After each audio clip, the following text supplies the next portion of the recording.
Getting a second opinion from a different doctor saved this man from potentially going partially blind and losing his ability to speak. Rushed appointments. Profits over patients. Faulty diagnoses. There are plenty of reasons to worry about medical providers today. A veteran RD health journalist shares hard-won lessons from her reporting, and from her family's own health crisis. In 2011, my husband, Pete, began having strange episodes of lightheadedness. They lasted less than a minute and often happened when he exercised. He went to see his longtime primary care physician, who suspected he was dehydrated. She prescribed Gatorade. But the episodes got more frequent and severe. One night at dinner with the kids, Pete completely zoned out. He didn't understand what we were saying, and he wasn't able to get any words out. We immediately called his doctor, but we couldn't get her on the phone. Her nurse referred us to a neurologist, but he had a 6-week wait for an appointment. After some begging, we got in sooner, and he sent Pete for an MRI. The scan showed that Pete had a brain tumor the size of a golf ball. Thankfully, after a long and harrowing journey, Pete has fully recovered, but my experience navigating that medical crisis now helps inform and inspire my work as a healthcare journalist.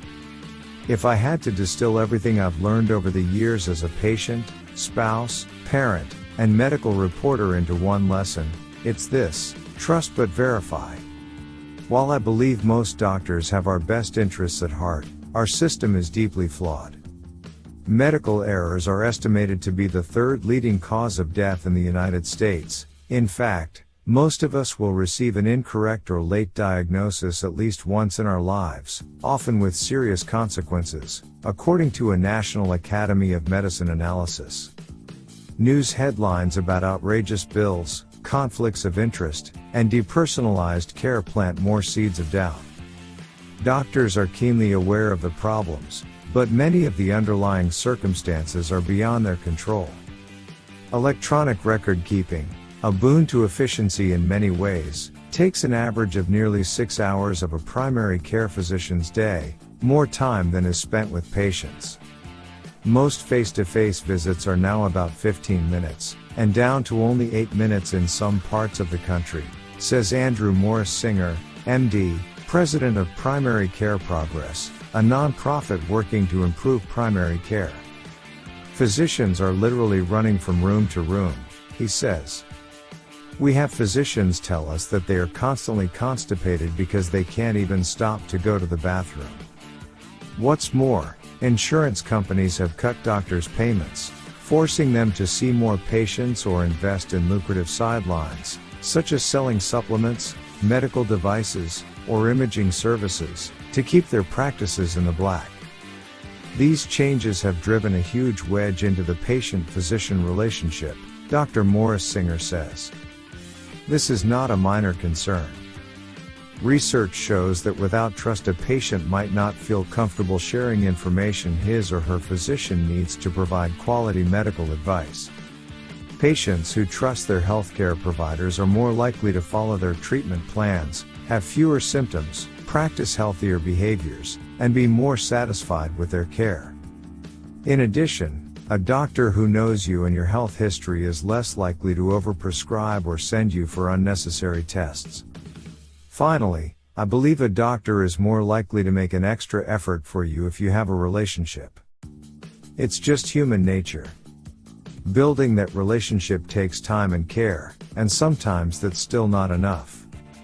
Pete had been seeing his primary care doctor for almost a decade when he called about his lightheadedness, yet he still had to wait 3 weeks for an appointment. Once he got in, she listened carefully as he described his symptoms, but she was out the door 15 minutes later.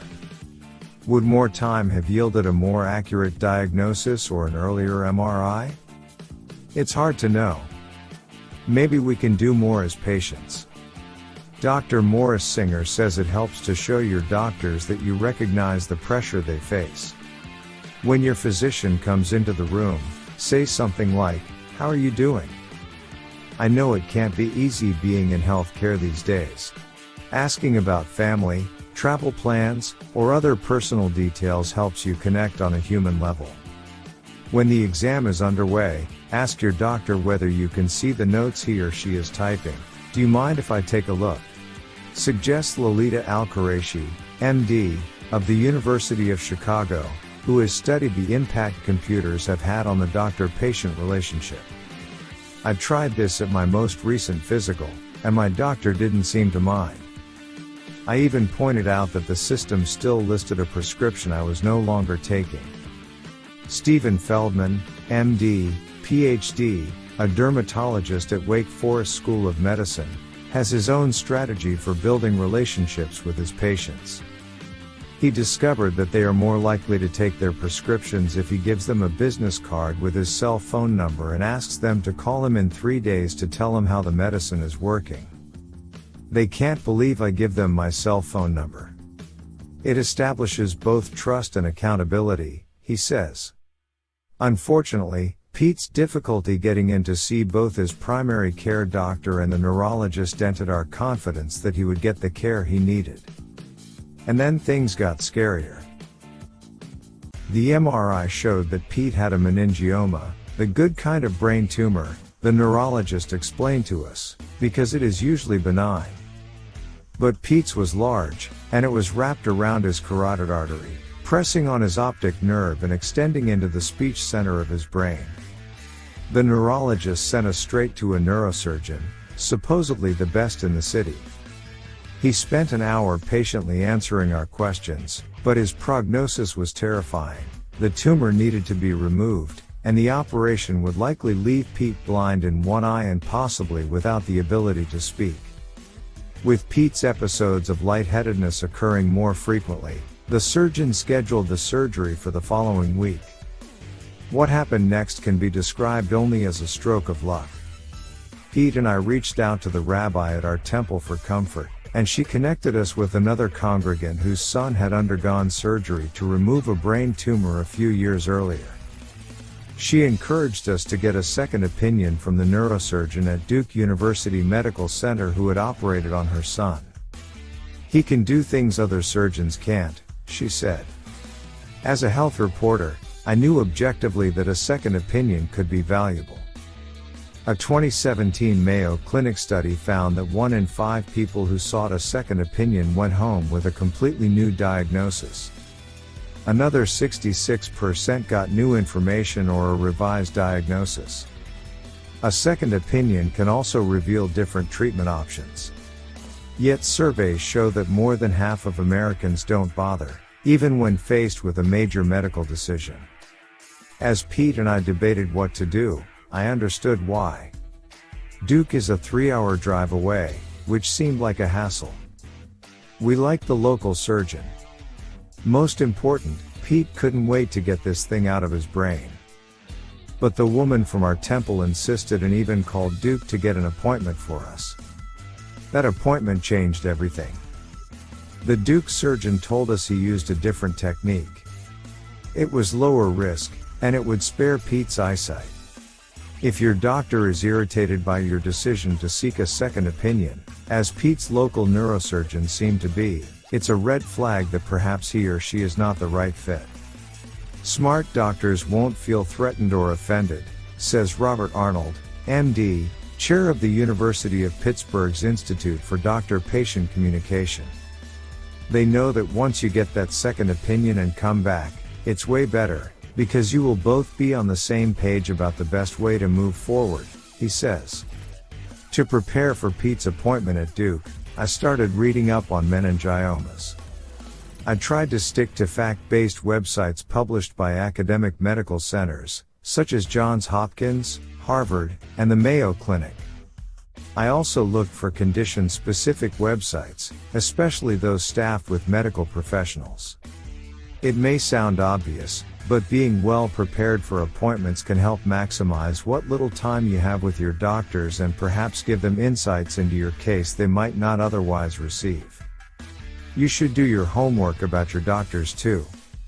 While they may believe they are unbiased, physicians are not immune to money or gifts, including meals or speaking fees, they receive from pharmaceutical or medical device companies. A ProPublica analysis found that doctors who take such payments are 2 to 3 times more likely to prescribe brand-name drugs compared with those who don't. If your doctor is listed, that doesn't mean he or she has done anything wrong. But you may want to ask whether the medications you are taking are made by those companies and whether there are any cheaper generic alternatives. Similarly, if your doctor offers a cutting-edge treatment not covered by insurance, look it up before you pay up. I learned this lesson the hard way, when my podiatrist recommended a series of laser treatments for the arthritis in my big toe joint. 5 treatments and $750 later, my toe actually felt worse. The treatments don't work for everyone, explained the doctor somewhat apologetically before she rushed off to see her next patient. I later Googled the type of laser therapy she'd used, and while some small studies showed good results, others were inconclusive.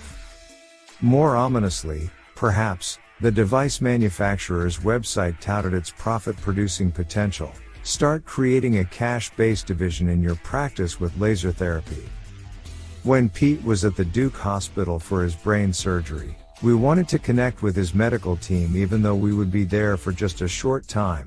As with any relationship, I believe that personalizing our interactions would help ensure the best care. I placed a family photo in the recovery room, not just to comfort Pete but also to remind the hospital staff that he was a husband and a father to 3 young children. I delivered bags of homemade chocolate chip cookies to Pete's nurses. And we gave the surgeon a note from our 8-year-old daughter. It said, "Please take care of my daddy." When they finally took Pete into the operating room, I shed tears for the first time. We had done our homework, followed every instruction, and chosen the best doctor. Now Pete's life was in the surgeon's hands. 8 hours later, he was wheeled to the recovery room. The operation was a success. A few days later, a biopsy revealed that the tumor was a rare aggressive type of meningioma that exhibits cancer-like behavior. The surgeon sent us to a Duke oncologist who recommended radiation to prevent a reoccurrence. She told us there were different types of radiation therapy but little consensus on which was best and to take our time making a decision while Pete healed. As I researched our options, a physician friend sent me an article from a health portal that medical professionals rely on called uptodate.com. The information is dense, but it includes the latest evidence-based treatment guidelines for almost every condition, and it helped me understand the different types of radiation. Patients can access the site by paying a fee, $20 for a 1-week subscription, and I often subscribe when a friend needs deeper information than what he or she can find on free sites. After studying all the options, we talked with the oncologist and decided to do the radiation closer to home rather than under her care at Duke. But her honesty and understanding in that situation helped build the foundation for a physician-patient relationship that Pete values to this day. He treks to Duke to see her several times a year to make sure the tumor hasn't returned. He often emails her with general questions about his health, even though he has a new primary care physician, and she always takes the time to reply. They develop something simple yet precious in their time together, a sense of trust.